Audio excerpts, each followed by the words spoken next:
Welcome back. पिछले video में हमने काफ़ी कुछ सीखा, जैसे कि एक बटन को क्लिक करते ही टेक्स्ट को गायब कर देना। जैसे आप यहाँ पे स्क्रीन पे देखोगे, टैप मी पे मैं क्लिक करता हूँ, एक्सकोड 26 हाइड हो जाता है और जैसे ही दोबारा क्लिक करता हूँ मैं इसे फिर से अनहाइड कर सकता हूँ। इसी चीज़ पे हम लोग थोड़ा और प्रैक्टिस आज करेंगे और थोड़ा सा एच स्टैक वी स्टैक के बारे में ही सीखेंगे। जैसे कि अगर मुझे हॉरिजॉन्टली ओरिएंट करना है मुझे टेक्स्ट और बटन को, तो कैसे करेंगे।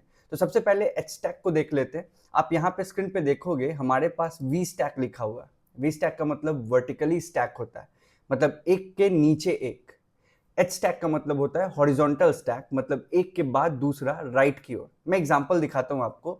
जैसे यहाँ पे हर चीज एच स्टैक में लिखा हुआ है, मैं वी स्टैक में लिखा हुआ है। मैं जैसे ही इस वी स्टैक को एच स्टैक में कन्वर्ट करूंगा, आप देख सकते हो हर कुछ हॉरिजॉन्टली प्लेस्ड हो गया।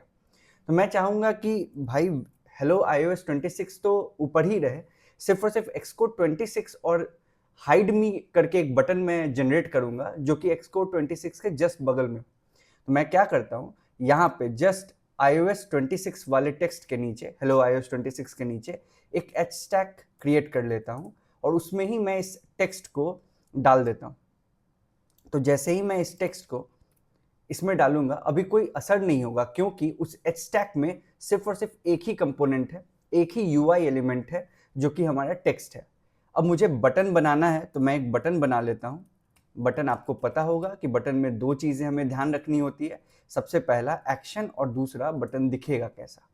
तो मैं बटन को चाहूँगा कि वो अभी स्टार्ट में हाइड मी लिखा है, हाइड मी, तो मैंने बटन तैयार कर लिया है। अब बस इसको कुछ न कुछ मुझे सेटिंग देना होगा ताकि मैं इस बटन को आराम से हाइड और अनहाइड और उसके लुक वगैरह सब कुछ को मैं दिखा सकूं।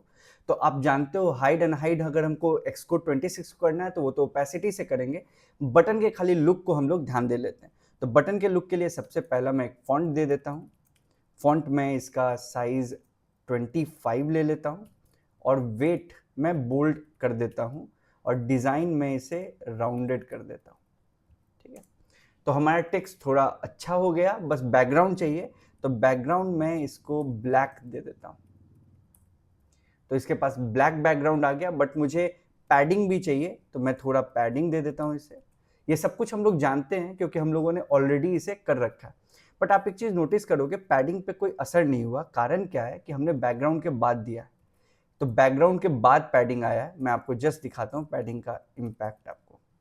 अब देखो पैडिंग आ गया है। तो वही चीज़ है, अगर बैकग्राउंड के बाद दोगे तो उस फ्रेम के ऊपर जस्ट जो फ्रेम है जहाँ तक ब्लैक कलर आया है, ठीक उसके से स्पेस देना शुरू हो जाएगा। तो उसके ऊपर स्पेस देगा तो बाकी सभी जगह वाइट ही, आपको कोई फर्क नहीं पड़ेगा, मतलब कुछ दिखेगा नहीं। बट अगर आपने बैकग्राउंड से पहले पैडिंग दिया, मतलब टेक्स्ट पे पैडिंग दिया, तो टेक्स्ट के ऊपर गैप होगा, फिर कलर आएगा तो वो पूरा रीजन आपको बड़ा दिखने लगेगा। पैडिंग आया था बट व्हाइट के ऊपर पैडिंग था तो कुछ समझ नहीं आ रहा था क्योंकि पूरा का पूरा स्क्रीन व्हाइट है। ठीक है, तो बैकग्राउंड हमारे पास ब्लैक आ गया और इसके साथ मैं एक और चीज कर लेता हूँ, क्लिप शेप। ये सब कुछ हमने प्रीवियस वीडियो में कर रखा है, राउंडेड रेक्टेंगल, और मैं थोड़ा सा कॉर्नर रेडियस बढ़ा देता हूँ, जैसे वाइट 22। अच्छा, एक चीज़ और मैं कहना चाहूँगा कि ये जो कलर है ब्लू आ रहा है टेक्स्ट का, बहुत ही घटिया लग रहा है। तो मैं इस कलर को भी थोड़ा चेंज करना चाहूँगा, तो मैं फोरग्राउंड कलर दे देता हूँ यहाँ पे, फोरग्राउंड स्टाइल, जो कि वाइट। अब ये कलर अच्छा लगने लगा है। आपके पास फॉन्ट हो गया, फोरग्राउंड हो गया, पैडिंग आ गया, बैकग्राउंड आ गया और क्लिप शेप भी आ गया। ठीक है, तो आप आराम से इस सबको मॉडिफाई करके टेक्स्ट कुछ ऐसा दिखने लगेगा और बटन भी अब थोड़ा कूल दिख भी रहा है। ठीक है, कंपेयर टू जैसा पहले था। अब एक्सकोड 26 जो है हमारा, उसका भी साइज वगैरह देख लेते हैं। तो थोड़ा सा मैं फॉन्ट साइज बढ़ा लेता हूँ और उसको भी थोड़ा डिज़ाइन थोड़ा बेटर दे देता हूँ। लाइक इसका भी डिज़ाइन में राउंडेड कर देता हूँ। राउंडेड की वजह से वो थोड़ा बेटर दिखने लगेगा और साथ ही साथ हम लोग इसको वेट भी दे देते हैं। इस बार सेमी बोल्ड दे देता हूँ ताकि थोड़ा बेटर हो जाए। बट एक प्रॉब्लम यहाँ पे दिख रहा है जो मैं यहाँ से सॉर्ट आउट कर लूँगा। हाँ, बेटर है। आपने देखा होगा कि इस टेक्स्ट पे पैडिंग था टॉप से 50, तो सिर्फ और सिर्फ टेक्स्ट के ऊपर पैडिंग आया था, गैप किया गया था, बटन पे नहीं था। इसी वजह से टेक्स्ट नीचे था, बटन ऊपर था। तो हम लोग को क्या करना चाहिए, ये पैडिंग को तो रहने देंगे बट यहाँ नहीं, ये पूरे के पूरे एच स्टैक पे हम लोग पैडिंग कर देंगे ताकि पूरा का पूरा एच स्टैक नीचे आ जाएगा, ताकि बटन और टेक्स्ट दोनों साइड बाय साइड हो जाए। अब मैं चाहता हूं कि इस बटन पे क्लिक करूं और ये टेक्स्ट गायब हो जाए, तो बहुत ही सिंपल है, मैं एक वेरिएबल क्रिएट कर लेता हूं एट स्टेट से। आपको याद होगा एट स्टेट की वजह से ही हम लोग प्रॉपर्टी को मॉडिफाई कर पाएंगे, क्योंकि स्ट्रक्चर में कोई भी प्रॉपर्टी हो उसे हम मॉडिफाई नहीं कर पाते क्योंकि स्ट्रक्चर इम्यूटेबल होता है। तो इज हिडन नाम दे देता हूं मैं इसका और इसको फॉल्स कह देता हूं। मैंने आपको समझाया था कि स्विफ्ट में कुछ भी वेरिएबल आप बनाओगे तो मोस्ट ऑफ द टाइम ये समझ जाएगा सिर्फ और सिर्फ वैल्यू से कि आप क्या बनाना चाह रहे हो। जैसे अगर आप फॉल्स ट्रू देते हो तो बुल वेरिएबल है। अब सिंपल सा काम है, एक्सकोड 26 जो टेक्स्ट है हमारा उसमें इस इज टैप्ड के जगह पे इज हिडन डाल देते हैं और इस एक्शन में मैं इस इज हिडन को टॉगल कर दूंगा। जस्ट हमने वही काम किया है जो प्रीवियस लेक्चर में हमने किया था।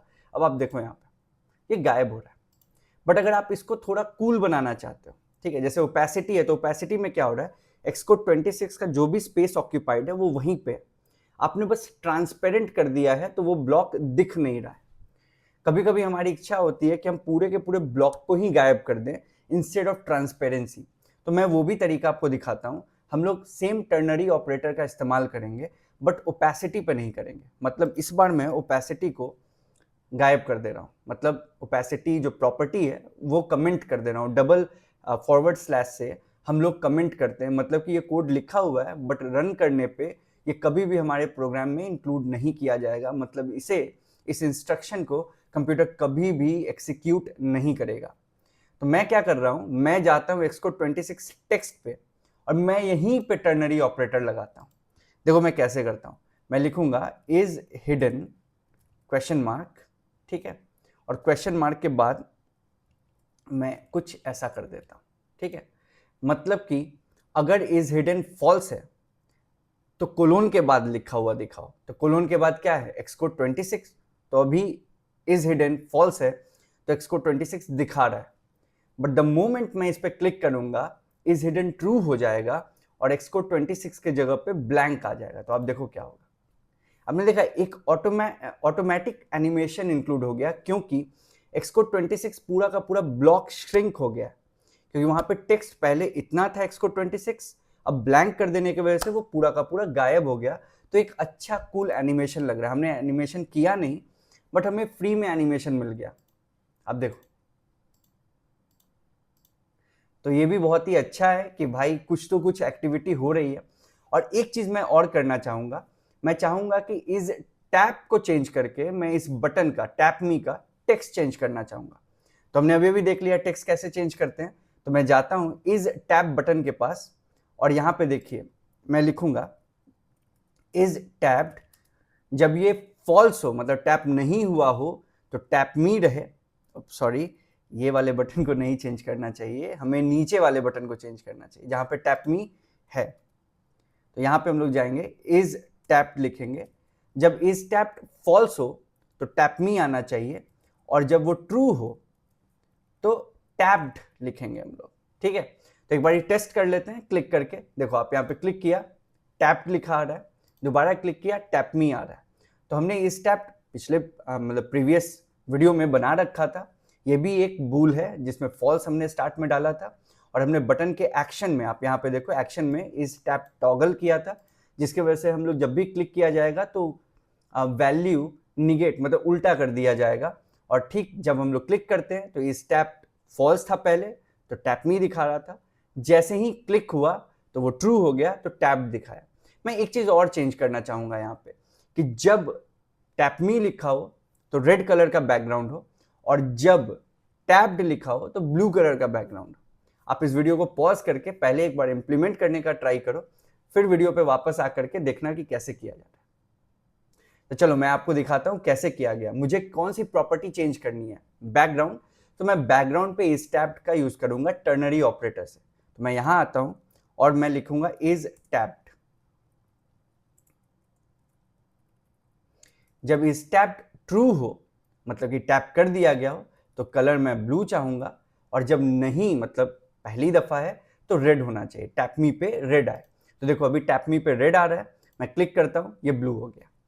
तो हम लोग कई सारे प्रॉपर्टीज को चेंज कर सकते हैं। मैं इस वीडियो को जानबूझ करके बनाया है ताकि थोड़ा और प्रैक्टिस करा दूं और आप ये टर्नरी ऑपरेटर को थोड़ा और इस्तेमाल कर सको और देख भी सको। थोड़ा बहुत एनिमेशन भी इंक्लूड हो गया, वो एक्सकोड की वजह से, मतलब स्विफ्ट यूआई का बिल्ट इन प्रॉपर्टी है वो, कि जब वो गायब करता है तो थोड़ा एनिमेटेड करता है, डायरेक्ट नहीं करता है, एंड इट लुक्स गुड। हम लोग फर्दर मतलब फ्यूचर वीडियोस में देखेंगे कि iOS 26 में एनिमेट भी कैसे करते हैं। तो इस वीडियो में इतना ही। पीस।